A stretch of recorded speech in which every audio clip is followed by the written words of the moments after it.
31 de agosto de 1888. Whitechapel, Londres. 3:30 de la madrugada. Una carreta avanza lentamente por Bucks Row, ahora llamada Durward Street. El conductor, Charles Cross, nota algo en la acera. Al principio piensa que es una lona. Se acerca, y entonces se da cuenta. No es una lona. Es una mujer. Y hay sangre. Mucha sangre. La mujer es Mary Ann Nichols. 43 años. Madre de 5 hijos. Trabajadora sexual.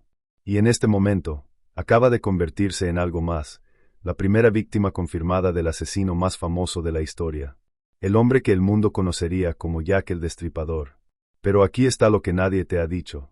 Lo que los documentales sensacionalistas omiten. Lo que los libros de misterio no capturan. No se trata de quién era Jack. Esa pregunta, por fascinante que sea, nos distrae de algo mucho más importante. Algo mucho más perturbador.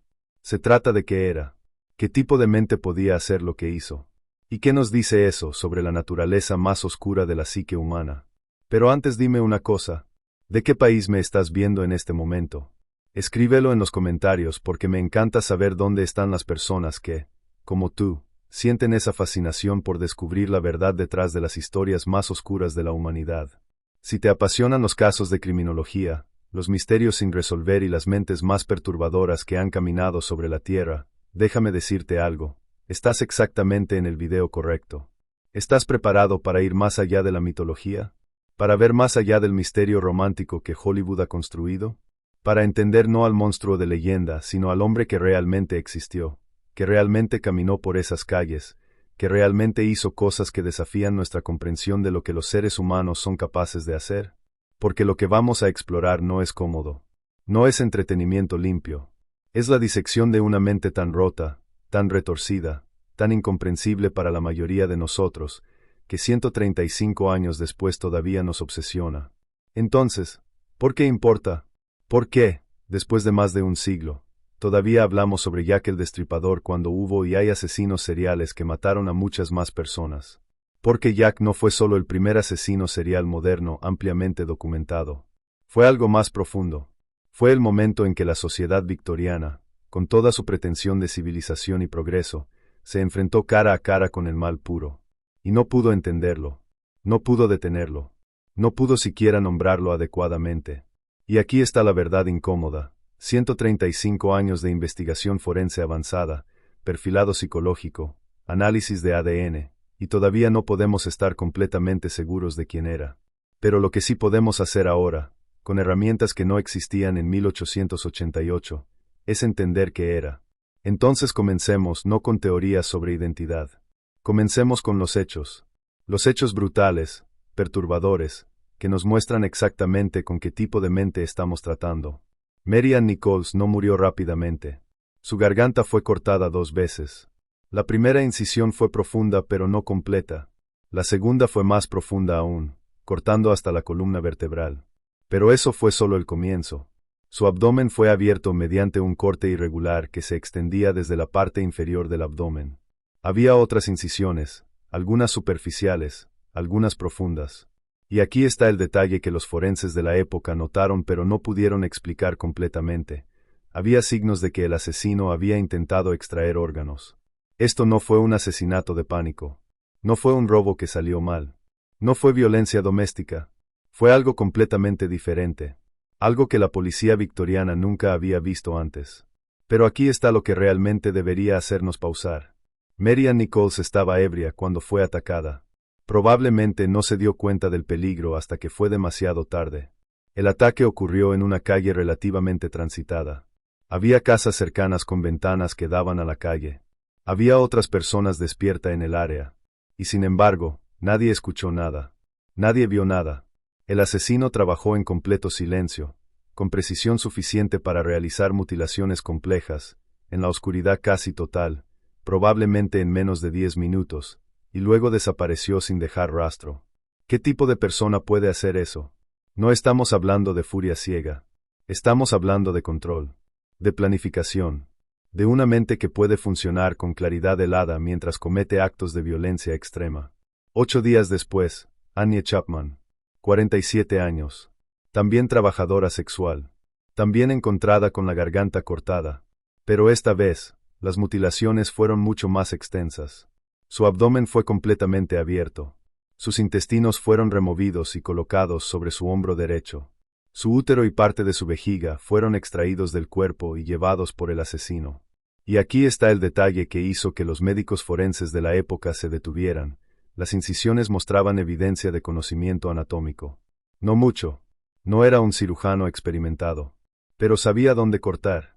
Sabía cómo acceder a órganos específicos. Tenía al menos conocimiento básico de anatomía humana. Y nuevamente, todo esto sucedió en una ubicación semipública. En un patio trasero estrecho. Con personas durmiendo en edificios adyacentes. En silencio total. Sin testigos. Entonces aquí está la pregunta que necesitamos hacer. ¿Qué estamos viendo? ¿Cuál es el patrón? Porque en criminología moderna, los patrones lo son todo. Los patrones nos dicen más sobre un asesino que cualquier pista física. Los patrones revelan psicología, motivación, el funcionamiento interno de la mente. Y el patrón aquí es claro pero perturbador. Este no es un asesino que mata por ira. No está castigando a estas mujeres por rechazo personal. No está actuando en furia o pasión. Está actuando con propósito, con metodología, como si estuviera siguiendo un plan. Como si estuviera, ¿qué? ¿Experimentando? ¿Perfeccionando una técnica? ¿Satisfaciendo una compulsión específica que requiere no solo muerte sino mutilación post-mortem de una manera particular? Y aquí está donde la psicología moderna nos da insights que la policía victoriana no podía tener. Porque ahora entendemos algo sobre asesinos seriales que no entendíamos entonces. Entendemos que la forma en que matan dice todo sobre por qué matan. Y la forma en que Jack mataba nos dice algo aterrador. Nos dice que para él, las mujeres no eran personas. Eran objetos. Específicamente, eran objetos para ser abiertos, explorados, diseccionados. La muerte era incidental. Lo que importaba era lo que venía después. Esto no es violencia sexual en el sentido convencional. No hay evidencia de agresión sexual en ninguna de las víctimas confirmadas. Esto es algo diferente. Algo que los psicólogos modernos llamarían parafilia necrofílica con componentes de sadismo sexual desplazado.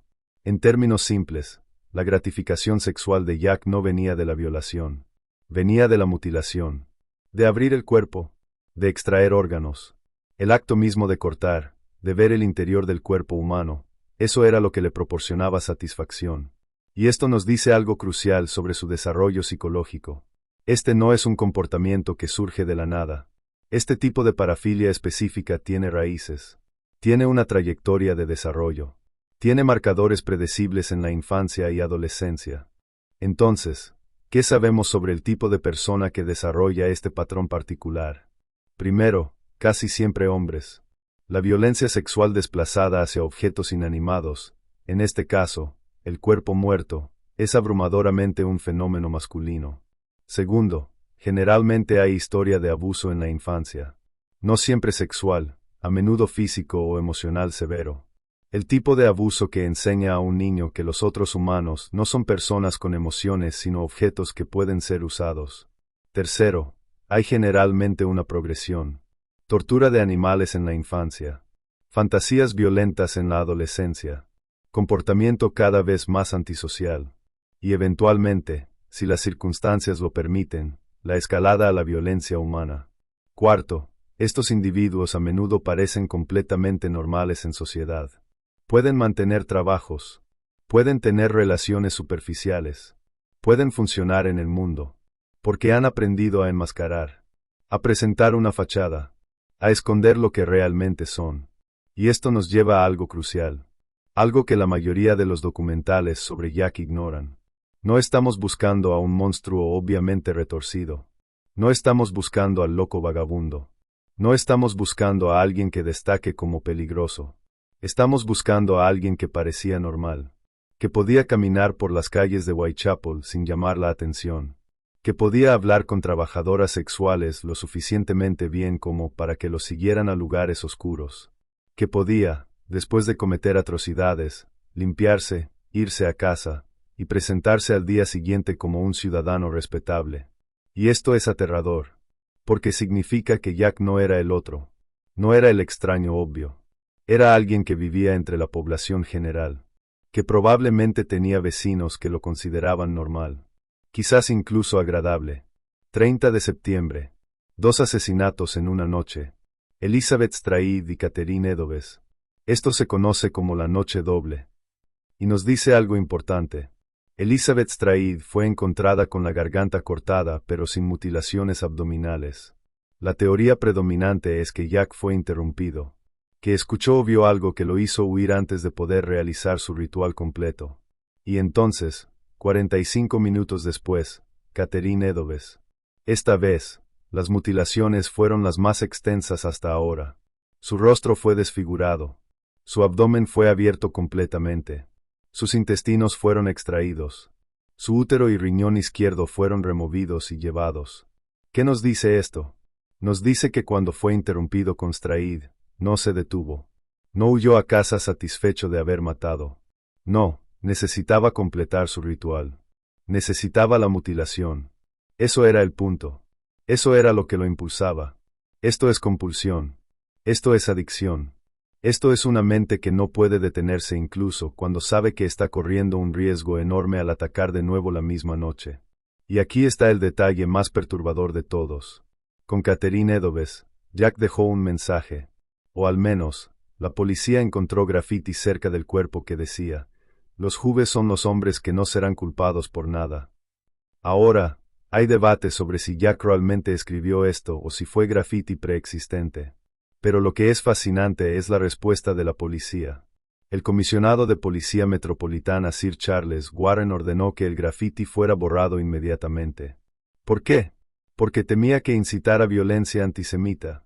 Pero al borrarlo, potencialmente destruyó evidencia crucial. Y esto nos muestra algo sobre las limitaciones de la investigación de 1888. No tenían fotografía forense sistemática. No tenían recolección de evidencia estandarizada. No tenían perfilado psicológico. No tenían la mayoría de las herramientas que damos por sentado en criminología moderna. Estaban cazando al primer asesino serial mediático del mundo con herramientas de la Edad Media. Y Jack lo sabía. O al menos, intuitivamente entendía que tenía ventaja. Porque siguió matando. Siguió mutilando. Y comenzó a burlarse de ellos. Las cartas. Las cartas. Cientos fueron enviadas a la policía y periódicos, supuestamente de Jack. La mayoría eran claramente falsas, escritas por bromistas o buscadores de atención. Pero algunas tienen características que sugieren que podrían ser genuinas. La más famosa es la carta From Hell enviada a George Lusk, presidente del Comité de Vigilancia de Whitechapel. Venía con la mitad de un riñón humano preservado en alcohol. La carta decía que Jack había comido la otra mitad. Análisis forense sugirió que el riñón era de una mujer de aproximadamente 45 años que tenía enfermedad renal. Catherine Edoves tenía 46 años y se sabía que tenía problemas renales. Y le faltaba su riñón izquierdo. Tiene marcadores predecibles en la infancia y adolescencia. ¿Coincidencia? Posible. ¿Probable? Menos. Si esa carta es genuina, nos dice algo más sobre la mente de Jack. Nos dice que quería atención, que quería ser reconocido, que había un componente narcisista en su psicopatología. No solo quería matar y mutilar, quería que el mundo supiera que lo estaba haciendo.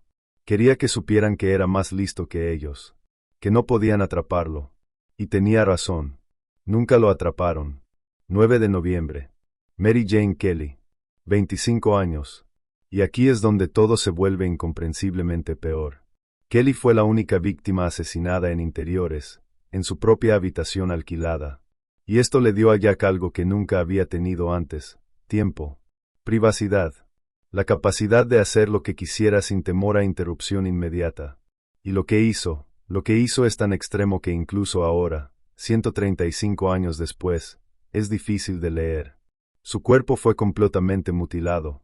Su rostro fue cortado más allá del reconocimiento. Sus órganos internos fueron removidos y colocados alrededor de la habitación. Su corazón fue llevado. La escena fue descrita por oficiales experimentados como la cosa más horrible que habían visto jamás. Hombres que habían trabajado en los barrios bajos de Londres, que habían visto todo tipo de violencia, que pensaban que nada podía conmocionarlos, salieron de esa habitación físicamente enfermos. ¿Qué nos dice esto?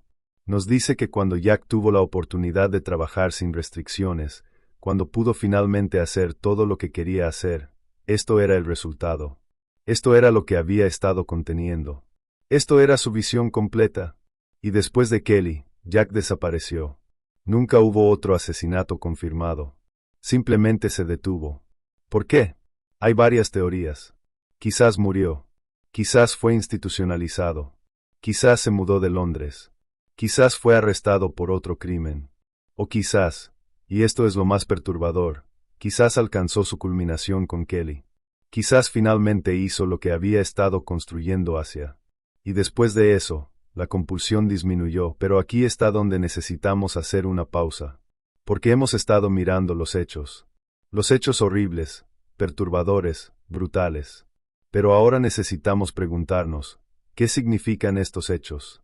¿Qué nos dicen sobre la mente detrás de ellos?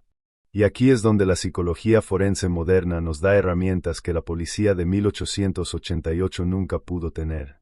Herramientas para entender no solo qué sucedió, sino por qué. No solo los actos, sino la mente que los perpetró. Y lo que esas herramientas nos muestran es algo que debería hacernos profundamente incómodos. Porque nos muestran que Jack no era único. No era un caso aislado de maldad inexplicable. Era un tipo, un patrón, algo que hemos visto una y otra vez desde entonces. Y si entendemos el tipo, si entendemos el patrón, entonces podemos entender no solo quién podría haber sido Jack, sino qué era realmente. ¿Y qué nos dice eso sobre la capacidad humana para el mal? Pero eso viene en la segunda parte. Porque ahora que hemos establecido los hechos, ahora que hemos visto los actos, ahora necesitamos ir más profundo. Necesitamos entrar en la mente. Y te advierto, es un lugar oscuro. Más oscuro de lo que probablemente imaginas. Pero si has llegado hasta aquí, si has permanecido a través de estos detalles perturbadores, entonces algo en ti necesita entender. Necesita saber. Y yo respeto eso. Porque entender el mal, verdaderamente entenderlo, no es morbosidad. Es necesario. Es como prevenimos que suceda de nuevo. Entonces comparte esto. No porque sea entretenimiento, sino porque estos temas importan. Porque Jack el Destripador no es solo historia. Es el prototipo para entender psicopatología extrema. Y cuanto mejor lo entendamos, mejor equipados estamos para reconocer las señales de advertencia cuando aparecen de nuevo. Dale like si valoras análisis profundo sobre sensacionalismo. Si quieres entender la psicología real, no el mito romantizado. Y comenta, ¿qué pregunta sobre Jack el Destripador más quieres respondida? Porque en la segunda parte, vamos a responderlas todas. La mente de Jack el Destripador espera. Y está más cerca de la normalidad de lo que quisieras creer. Entonces, ¿qué vemos cuando ponemos todos los hechos juntos? Cuando aplicamos 135 años de investigación psicológica a los actos de Jack el Destripador, ¿qué tipo de mente emerge? Y aquí está la respuesta que nadie quiere escuchar. Vemos algo terriblemente familiar. Porque Jack no era único. Era el primero ampliamente documentado, sí, pero no era el primero. Y definitivamente no fue el último. Desde 1888, hemos visto el patrón repetirse. Ted Bundy, Jeffrey Dahmer, Dennis Nielsen, Andrei Chikatilo, cada uno diferente en detalles, cada uno único en método, pero todos compartiendo algo fundamental. Una ruptura en la psique que los convierte en depredadores de su propia especie. Entonces, ¿qué sabemos sobre el tipo de persona que desarrolla este patrón particular? Y cuando estudiamos a estos hombres, cuando entendemos que los hace funcionar, empezamos a ver a Jack con nueva claridad. Empezamos a entender no el misterio, sino la realidad. Y la realidad es más perturbadora que el misterio. Comencemos con lo básico. ¿Qué sabemos sobre la psicología de los asesinos seriales organizados? Porque eso es lo que Jack era, organizado. En criminología, dividimos a los asesinos seriales en dos categorías amplias: desorganizados y organizados. Los asesinos desorganizados actúan impulsivamente. Dejan escenas caóticas. Son generalmente de inteligencia inferior. Son capturados relativamente rápido porque cometen errores obvios. Los asesinos organizados son diferentes. Planean. Controlan las escenas del crimen. Llevan armas y herramientas. Toman precauciones para evitar ser detectados. Son generalmente de inteligencia promedio o superior. Pueden ser extremadamente difíciles de capturar porque piensan varios pasos adelante. Jack era completamente organizado. Cada asesinato fue planificado. Trajo su propio cuchillo. Controló las víctimas silenciosamente. Trabajó rápidamente y eficientemente. Evitó dejar evidencia identificatoria. Desapareció sin ser visto. Y aquí está lo crucial. Este tipo de organización requiere práctica. Requiere desarrollo. No surge completamente formado. Entonces, ¿qué sabemos sobre el desarrollo de asesinos seriales organizados? ¿Qué camino típicamente toman? Comienza en la infancia. Casi siempre. Hay tres marcadores principales que los criminólogos llaman la tríada de McDonald: crueldad animal, piromanía y enuresis persistente más allá de la edad apropiada. No todo asesino serial los tiene todos, pero la presencia de incluso uno es una bandera roja significativa. La crueldad animal es particularmente predictiva, porque muestra una incapacidad de empatizar con el sufrimiento de otro ser vivo. Muestra que el individuo puede infligir dolor sin sentir remordimiento, y muestra que hay algo gratificante en el acto de matar, de tener poder sobre la vida y la muerte. Luego viene la adolescencia. Las fantasías se intensifican. Se vuelven más violentas, más sexualizadas. El individuo comienza a desarrollar un patrón particular de lo que lo excita. Y en el caso de asesinos como Jack, lo que los excita no es el sexo normal. Es la violencia. Es el control absoluto. Es la muerte misma. Y aquí está donde la masturbación se vuelve crucial. Porque la masturbación a fantasías violentas crea un circuito de recompensa neurológica. El cerebro comienza a asociar placer sexual con imágenes de violencia. Y con el tiempo, las fantasías necesitan volverse más extremas para producir el mismo nivel de excitación. Eventualmente, las fantasías ya no son suficientes. El individuo comienza a actuar de maneras cada vez más arriesgadas. Quizás acosa, quizás comete voyeurismo, quizás asalta sexualmente. Cada acto es una escalada. Cada acto refuerza el patrón. Cada acto hace más probable el siguiente. Y luego, si las circunstancias lo permiten, si el individuo tiene la oportunidad y siente que puede salirse con la suya, mata. Y si la matanza proporciona la gratificación que las fantasías prometieron, mata de nuevo. Y de nuevo. Hasta que se detenga o sea detenido. Este es el patrón. Este es el camino. Y Jack lo siguió. Podemos estar seguros de eso porque vemos la evidencia en cómo mató. Pero ahora necesitamos preguntarnos algo más específico. ¿Qué tipo específico de psicopatología estamos viendo con Jack? Y aquí es donde las mutilaciones nos dicen todo. Porque la forma específica de las mutilaciones, el enfoque en los órganos internos, la escalada de la desfiguración, todo esto apunta a algo que los psicólogos modernos reconocerían inmediatamente.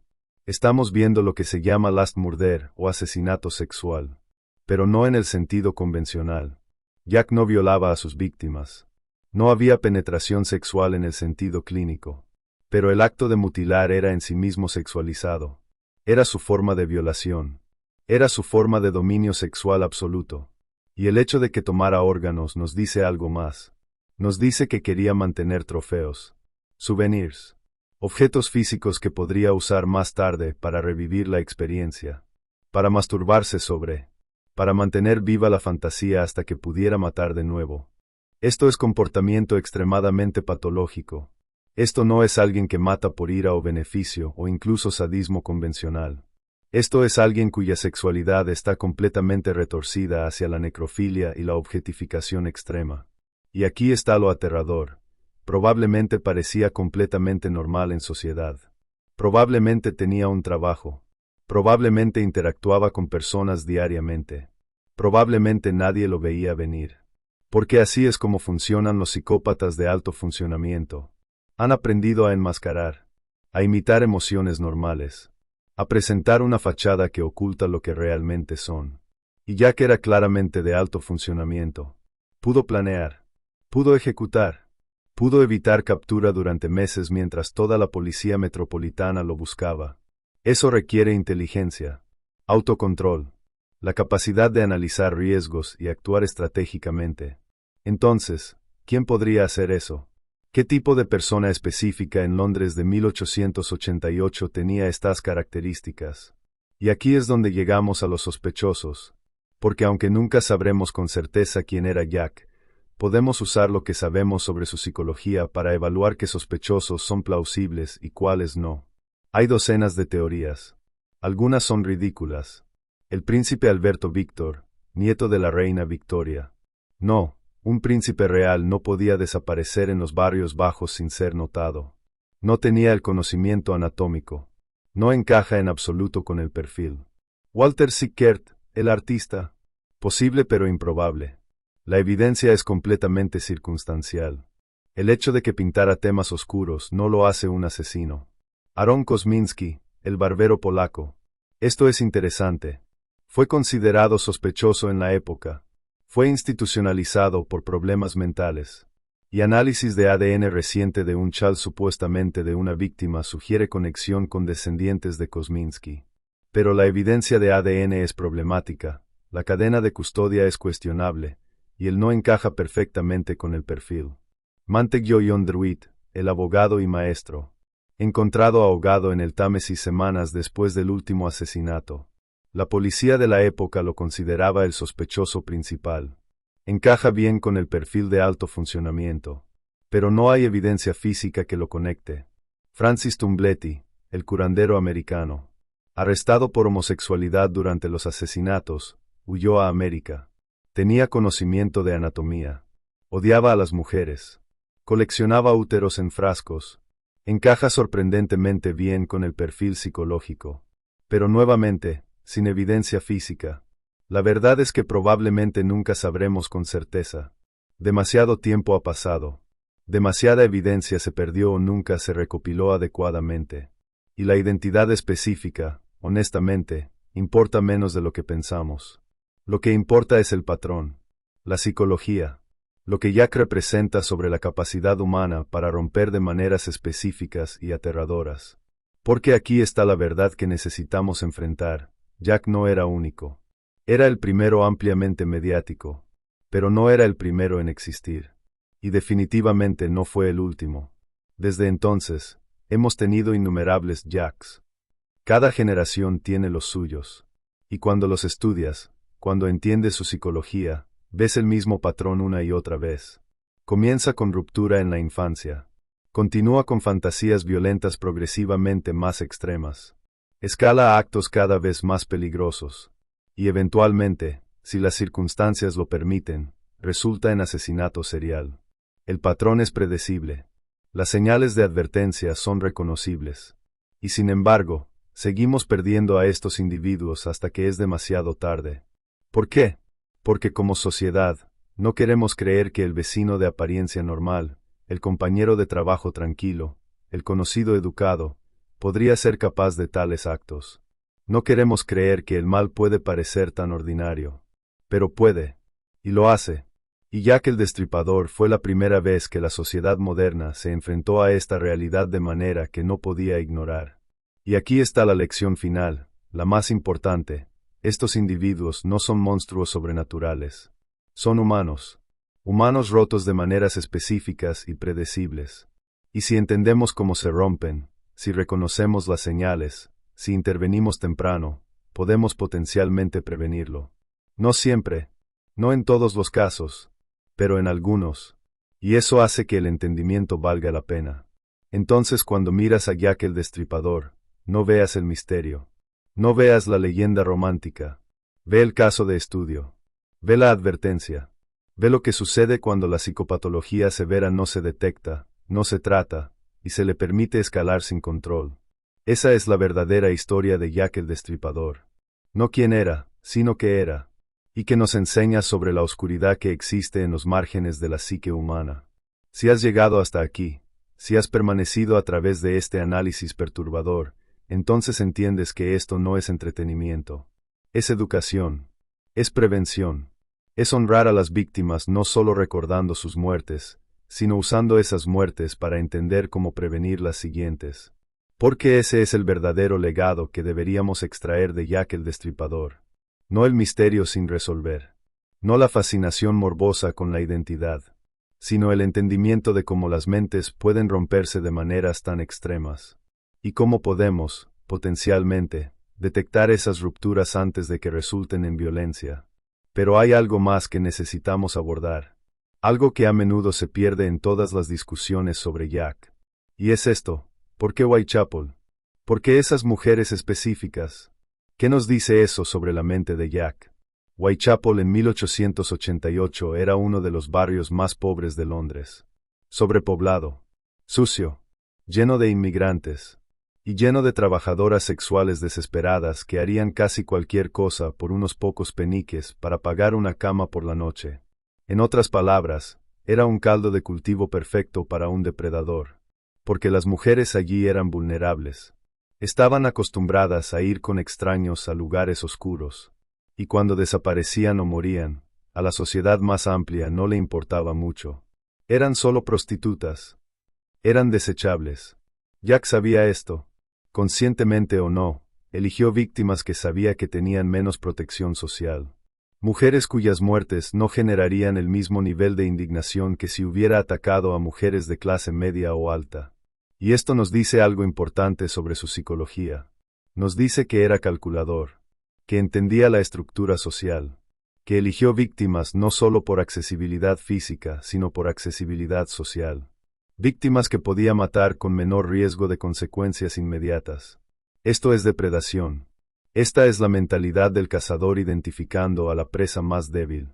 Y es profundamente perturbador porque muestra que Jack no era simplemente un loco actuando en impulsos incontrolables. Era un estratega actuando en compulsiones, pero haciéndolo de manera que maximizara su probabilidad de continuar. Y aquí está otra dimensión que necesitamos considerar: la respuesta de la sociedad. Porque la forma en que la sociedad victoriana respondió a Jack nos dice tanto sobre ellos como sobre él. Inicialmente, hubo pánico. Los periódicos estaban llenos de historias. Las ventas se dispararon. El público estaba horrorizado, pero también fascinado. Querían cada detalle, cada rumor, cada desarrollo. Y la policía respondió con incompetencia en gran medida. No por falta de esfuerzo. Trabajaron incansablemente, pero no tenían herramientas modernas. No tenían perfilado. No tenían análisis forense. No tenían coordinación efectiva entre departamentos. Y lo que es peor, tenían presión masiva del público y los medios para resolver el caso inmediatamente. Y bajo esa presión, cometieron errores. Borraron evidencia potencial. Persiguieron pistas falsas. Acosaron a sospechosos inocentes. Pero aquí está lo que es más revelador. Después de que Jack se detuvo, después de que no hubo más asesinatos, la sociedad en gran medida simplemente siguió adelante. El pánico disminuyó. Las historias de periódicos se desvanecieron.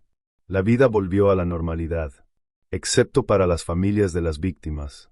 Excepto para las otras trabajadoras sexuales de Whitechapel que vivían con terror. Para ellas, nada volvió a la normalidad. Y esto nos muestra algo sobre cómo la sociedad trata la violencia contra los marginados. Cuando está sucediendo, hay indignación performativa. Pero cuando se detiene, o cuando simplemente sale de los titulares, la atención se mueve a otra parte. Las víctimas son olvidadas.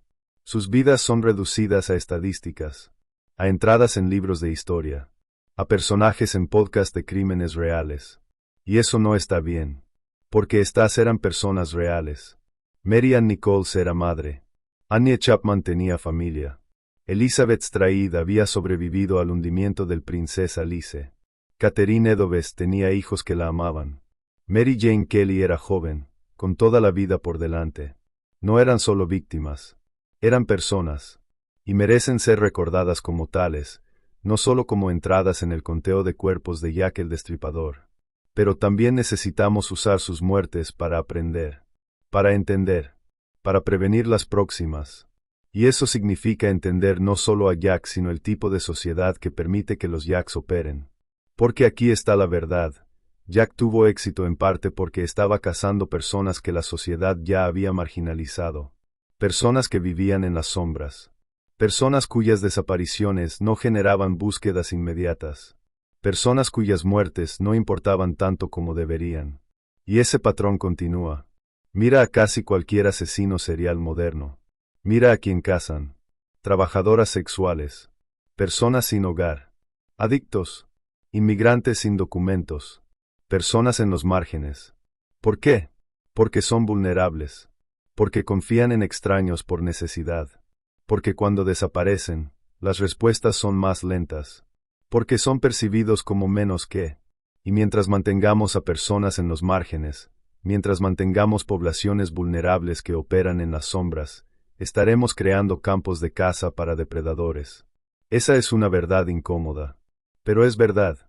Entonces, ¿qué hacemos con todo esto?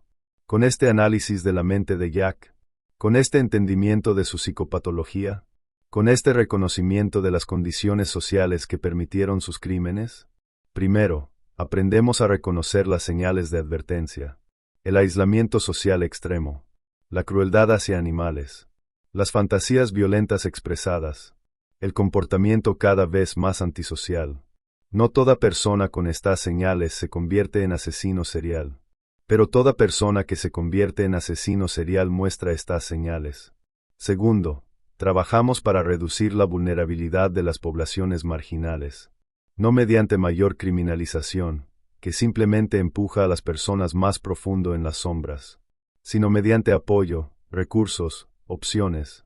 Cuando las personas tienen alternativas, cuando no están desesperadas, son menos vulnerables a los depredadores. Tercero, mejoramos nuestros sistemas de justicia criminal. Mejor entrenamiento, mejores herramientas forenses, mejor coordinación, respuesta más rápida cuando las personas desaparecen, sin importar quiénes sean. Y cuarto, nunca olvidamos que los monstruos no se ven como monstruos. Se ven normales. Actúan normales. Están entre nosotros. Y la vigilancia no significa paranoia. Significa estar consciente. Significa confiar en los instintos cuando algo se siente mal. Significa no descartar las señales de advertencia. Ya que el destripador se salió con la suya. No solo con 5 asesinatos, quizás más, sino con algo más grande. Se salió con convertirse en leyenda, con ser romantizado, con que su identidad se vuelva más interesante que las vidas que tomó. Y eso es lo que necesitamos cambiar. Necesitamos cambiar la narrativa de misterio fascinante a tragedia prevenible. ¿De quién era? ¿A cómo podemos asegurar que nunca haya otro? Porque habrá otro. Quizás no con cuchillo en Whitechapel. Quizás con métodos diferentes en lugares diferentes. Pero la psicopatología, el patrón, la mente rota de maneras específicas, eso vuelve. Una y otra vez. Y la única forma de combatirlo es entenderlo. No romantizarlo. No mitificarlo. Sino diseccionarlo clínicamente, entender sus mecanismos, reconocer sus señales de advertencia. Esa es la verdadera mente macabra de Jack el Destripador. No un misterio insondable, sino un patrón predecible de psicopatología severa. Uno que hemos visto muchas veces desde entonces. Uno que veremos de nuevo. A menos que aprendamos. A menos que entendamos. A menos que actuemos sobre ese entendimiento. Y esa es la razón por la que esto importa. No el morbo. No el entretenimiento. Sino la educación. La prevención. El honor a las víctimas mediante el uso de sus muertes para salvar vidas futuras. Entonces, si has llegado hasta aquí, si has permanecido a través de este análisis profundo y perturbador, te pido algo. No compartas esto como entretenimiento. Compártelo como educación, como recordatorio de que el mal no es sobrenatural. Es humano. Y por lo tanto, es potencialmente comprensible. Y potencialmente prevenible. Dale like si valoras el análisis psicológico profundo sobre las teorías conspirativas. Si entiendes que la verdadera historia no es quién era Jack sino que era y que nos enseña. Y comenta, pero no con teorías sobre identidad. Esas son callejones sin salida. En cambio, comenta sobre esto. ¿Conoces las señales de advertencia de la psicopatología severa? ¿Entiendes cómo reconocer a un depredador potencial? ¿Sabes qué hacer si sospechas que alguien está escalando hacia la violencia? Porque esas son las preguntas que importan. Esas son las conversaciones que salvan vidas. Jack el Destripador era un hombre. Un hombre con una mente tan rota que apenas reconocemos la humanidad en sus actos. Pero era humano. Y eso significa que podemos entenderlo. Podemos estudiar la ruptura. Podemos reconocer los patrones. Podemos intervenir antes de que otro Jack emerja de las sombras. Esa es la verdadera historia, no el misterio sin resolver, sino el caso de estudio, la advertencia, la lección que debemos aprender si queremos prevenir la próxima tragedia. Mary Ann Nichols, Annie Chapman, Elizabeth Strayed, Catherine Edoves, Mary Jane Kelly, no solo víctimas de Jack, sino maestras, si estamos dispuestos a aprender de sus muertes. Maestras que nos muestran la importancia de proteger a los vulnerables, de reconocer las señales de advertencia, de no permitir que los depredadores operen en las sombras que creamos mediante la marginalización. Ese es su legado, no el horror de cómo murieron, sino el imperativo de asegurar que otras no mueran de la misma manera. Y con eso, terminamos. No con respuestas sobre identidad. Esas nunca vendrán con certeza, sino con entendimientos sobre psicología, sobre patrón, sobre la naturaleza de la mente depredadora, y con la esperanza de que al entender, podamos prevenir. Al reconocer, podamos intervenir. Al aprender de las muertes pasadas, podamos salvar vidas futuras. Esa es la verdadera mente macabra de Jack el Destripador. Y ahora la conoces. Úsala sabiamente.